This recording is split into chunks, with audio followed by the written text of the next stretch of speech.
Hi കൂട്ടുകാർ, അസ്സലാമു അലൈക്കും വറഹ്മത്തുള്ളാഹി തആല വബറകാതുഹു. 6ാം ക്ലാസ് അഹ്കാമു തജ്വീദ് ഇംഗ്ലീഷ് മീഡിയം സ്കൂൾ മദ്രസയിലെ അഹ്കാമു തജ്വീദിലെ 4ാമത്തെ പാഠം അഹ്കാമു മീമി സാക്കിന. സാക്കിനായ മീമിൻ്റെ വിധികളെ കുറിച്ചിട്ട് പറയുന്ന പാഠഭാഗമാണ്. അപ്പോൾ ഈ പാഠഭാഗം നിങ്ങൾക്ക് 4ാം ക്ലാസ് തജ്വീദുൽ ഖുർആൻ ഫസ്റ്റ് പാർട്ടിൽ നിന്ന് വന്ന 4ാമത്തെ പാഠമാണ്.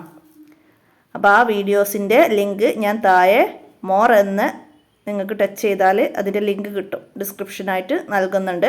അപ്പോൾ അത് വീഡിയോ എല്ലാവരും ഉപകാരപ്പെടുത്തുക, നിങ്ങളുടെ കൂട്ടുകാർക്കൊക്കെ ഷെയർ ചെയ്യുക, എല്ലാവർക്കും ഉപകാരപ്പെടട്ടെ. വീഡിയോയിൽ തദ്രിബാത്തിലൊക്കെ എന്തെങ്കിലും പുതുതായിട്ട് പുതിയ ബുക്കിൽ എന്തെങ്കിലും വന്നിട്ടുണ്ടെങ്കിൽ അത് കമൻ്റായിട്ട് അറിയിക്കുക. എൻ്റെ മൊബൈൽ നമ്പറിൽ മെസ്സേജ് ചെയ്താലും മതി. 82 89 89 29 85 ഈ നമ്പറിൽ മെസ്സേജ് ചെയ്യുക. അസ്സലാമു അലൈക്കും വറഹ്മത്തുള്ളാഹി വബറകാതുഹു.